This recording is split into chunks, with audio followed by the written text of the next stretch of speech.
Hello all. In continuation with the analysis of beams, as we have already seen, I will be taking up today numericals on the overhanging beams.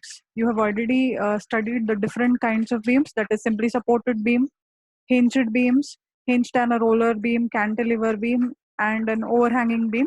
What is an overhanging beam? When the beam is extended by some part or by some portion over the support, it is called as an overhanging beam. So before going to the numericals, we will just once again brush up the different types of reactions, that is from the types of supports and the types of loads that are coming on the beam. So quickly we'll just brush up this. Types of supports, we have studied about the simple support, which looks like this. The number of reactions for a simple support is 1, because these number of reactions are based on your three conditions of equilibrium, that is summation fx, summation f of y, and summation m equal to 0. Fx is horizontal, fy is vertical movement, and m is the rotation, whether it is permitted or not. So when I'm talking of a simple support, a beam resting on a support, here vertical movement is not permitted, whereas a beam can move horizontally and a rotation is also possible. That's why where the movement is not possible, there I will have a reaction. So vertically it cannot move, so there is a reaction R. So number of reactions is 1. Next, look at the roller. Third one, I'm going to a roller. This is how a roller support is shown. So in case of the roller, because of the rollers, the beam can move horizontal. The beam can also rotate. But this particular beam at this junction cannot move vertically up and down. That is why I'll have a reaction as vertical reaction at the roller. Number of reaction is 1. Next comes the hinge. A hinge is shown or drawn in this manner. Now, hinge is something like your door. You have heard the term hinges at the door. So a door cannot move horizontal, a door cannot move vertical. It can only rotate at that point of hinge. Similarly, the same principle here. At a hinged support, the beam cannot move horizontal, nor can it move vertical. It can only rotate. That's why the position where it is not allowed to move, you get the reactions, that is RH and RV. And these both are always mutually perpendicular to each other. Okay. So the number of reaction here becomes 2. Fixed, meaning nothing is allowed. Neither horizontal movement, nor vertical movement, nor a rotation is permitted. So number of reactions is 3, that is vertical, horizontal, and a rotation. So this is a type of supports, and these are the number of reactions from each type of support. Now coming to the point, different types of loads. Point load, which is acting at a point. Uniformly distributed load, meaning the load is uniformly distributed about some length. And how to calculate the total load to draw the free body diagram? Whatever is the amount of load, multiply it by the length of load. For example, it is W kilonewton per meter. So if it is for 5 meters, how much? So W into L. And the free body diagram I have shown here, W into L is a total load acting at the center of the span L. So I will show it at L by 2. This UDL I have shown for half span or some length L1. The beam is entire L1 plus L2, and only for L1 is the load. So in the free body diagram, the total load is W into L acting at the center of L1. So L1 by 2, L1 by 2. Okay. Then we have uniformly varying load. In this, there are two types. One is triangular and one is trapezoidal. So the triangular load, it looks like this. So the load, to show it in the free body diagram, is given by area of the triangle. Half base is the length, height is the total load that is given. So half base into height. Okay, that is a total load. Now where does this act? Now this is very important concept of triangular loading. The load, when we show it in the free body diagram, acts at the CG of the triangle. So where is the CG of the triangle? You will be studying about the CG of various geometric figures in module 4. But for now, let us only see the CG of a triangle. This is a triangle, and you can see it in the figure here. I have shown this point is a CG of the triangle. And where is it located is, this is only for the right angle triangle I'm talking of. You will have a 90 degree or right angle present at this point. From the right angle, it is always at 1/3 of this distance. So if I'm calling this as base, so 1/3 of base would be this point. If I'm talking in this height manner, 1/3 of height is this point. So overall, remember that the distance is 1/3 from the right angle. From the other end, it would be 2/3. So if I'm adding 1/3, it would be L here. Okay. So just remember any one, 2/3 from the apex or 1/3 from the base we call. So this is the base right angle and this is the apex of the triangle. So 1/3 from the base or 2/3 from the apex. Else also, wherever is the right angle, from there you measure a distance of 1/3 and the other one would be the L minus 1/3 would give you 2/3 of L. Okay. So this is about the triangular load. Then we have a trapezoidal load. In this figure you can see this is the length L. At this end the load is W1 kilonewton per meter and at this end the load is W2 kilonewton per meter. When he gives you this value, it is the entire stretch value. Then I will divide this trapezoid into two, that is a rectangle and a triangle. So trapezoid is a combination of a triangle and a rectangle. Rectangle's total load is calculated by area of the rectangle, that is length into this distance, that is W1. W1 into L, and which acts at the center. CG of a rectangle is at the center, or it is something like your uniformly distributed load. Next comes this angle. Half base is L, height is only this much. Now what is this? I know till here it is W1. So this total is W2. So W2 minus W1 will be the height of this triangle. So that is what I've shown, half base into W2 minus W1. It comes the height and it acts at 1/3 from the 90 degrees. So your 90 degrees here. So from here I'll measure a distance of 1/3. So this is about the types of load. Okay. Coming to the first example of an overhanging beam, analyze the beam and find the unknown reactions. I hope that this is visible to all of you. Okay. So see, this is the beam and this part is the overhang, open-ended. This is a hinge and this is a roller. We have a UDL of 10 kilonewton per meter acting. There is a point load and there is a triangular loading at the edge. Okay. So this is the question that is given. I have to find the reactions at A and B. So A and B are your supports. C is the free end. Total load because of this UDL. I've shown the load calculations before drawing the free body diagram.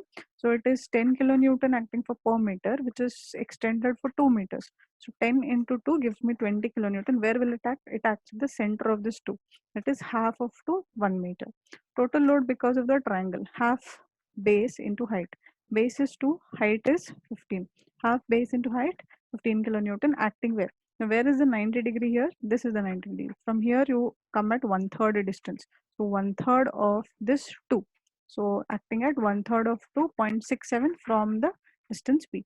Rest is a point load. So I will draw the free body diagram. I'll just minimize this. Look at the free body diagram. This is your overhang portion. 10 into 2, 20 acting at the center of 2. So I'll show here 20. This is RA, reaction at A, one vertical and one horizontal because it is a hinge. Then this 50 as it is because it's a point load. Then because of this triangular, the point load that has over here, how much is that? 15 kilonewton. 1/3 of 2, that is 0.67, remaining is 1.33. So this is the free body diagram. Joint A is a hinge, so RA and HA, and joint B is a roller, so hence only one vertical reaction, that is RB. To this beam, I will apply now equations of equilibrium. First, I'll apply summation f of x equal to 0. There is no other horizontal force apart from HA, so HA equal to 0. Summation f of y equal to 0. Minus 20 plus RA minus 50 minus 15 plus RB equal to 0. So I get a condition RA plus RB is 85. I'll call this equation 1.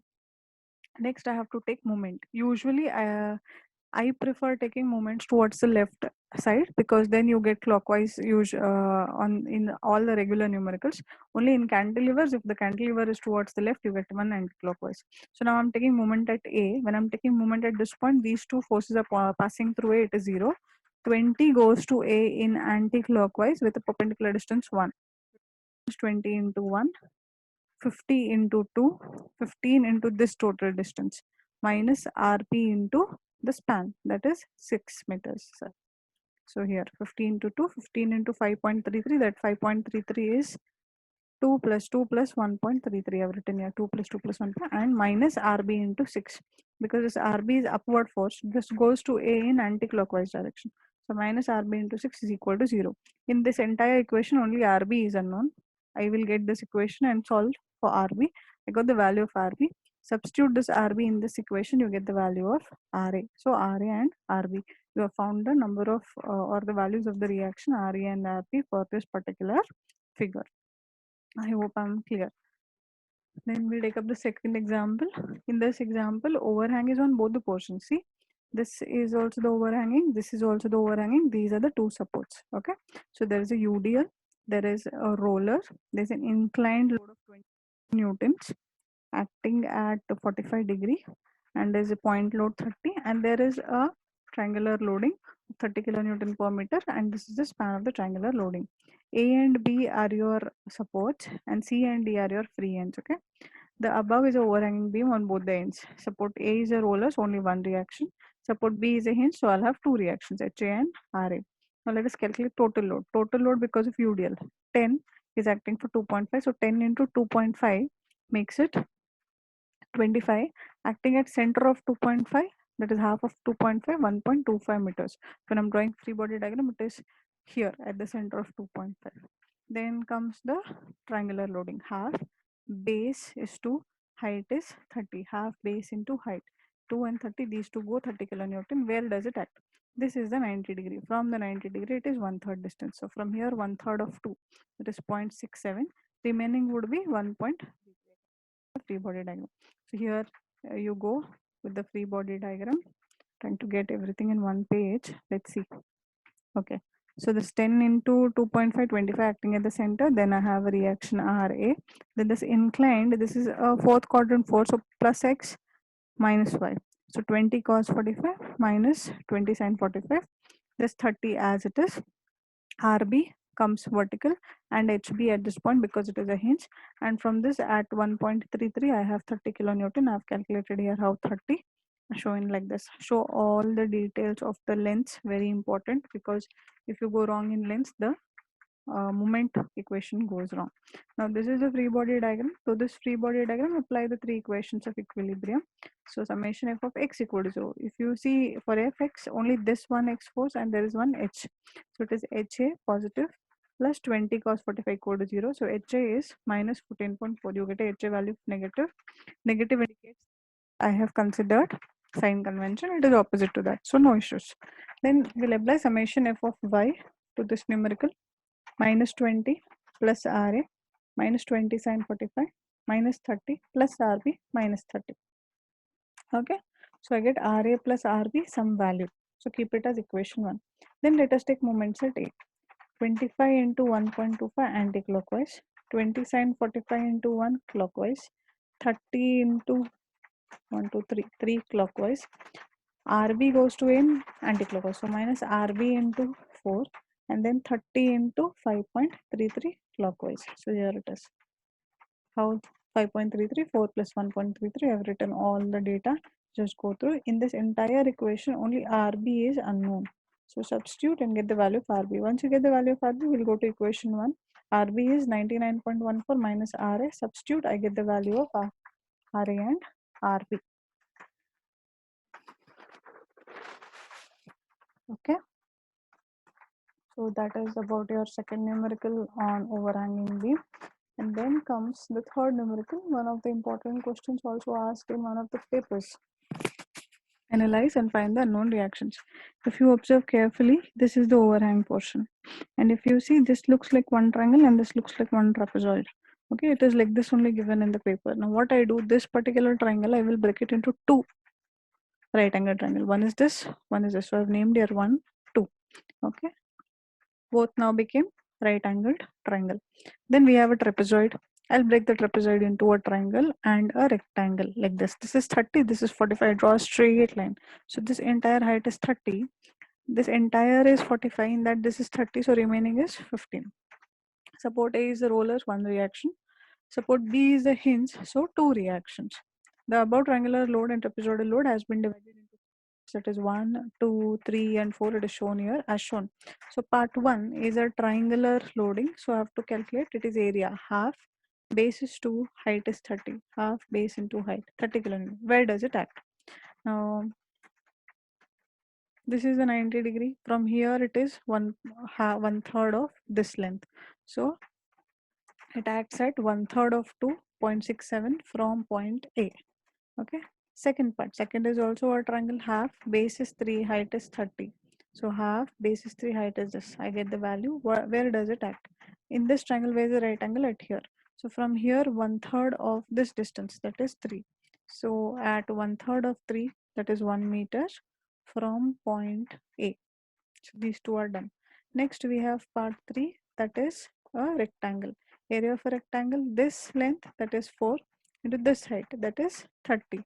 You can see 30 into 4 acts at the center, acts at 4 by 2 center, that is 2 meters from either side.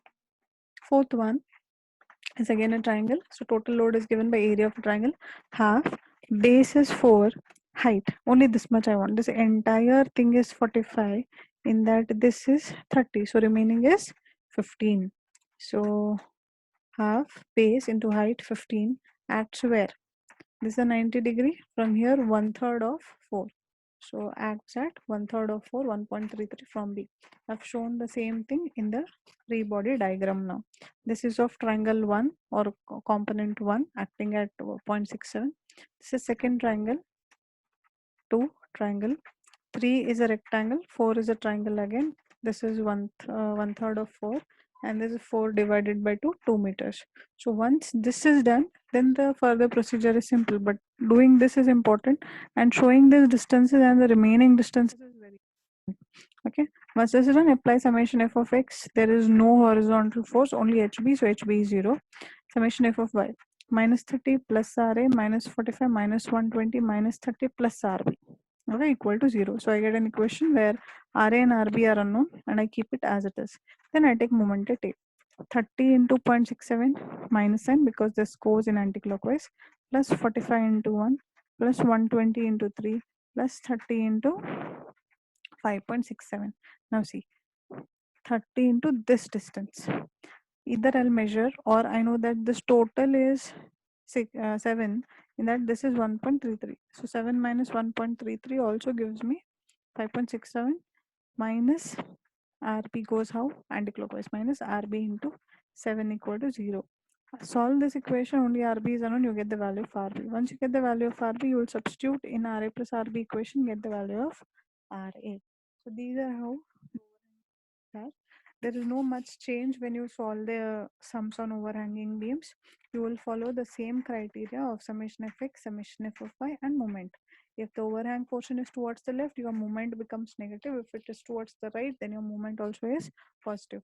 Continue with the same principle, same concept. There will be no difference. I hope the numericals are clear, and I hope the theory also is clear. Thank you once again.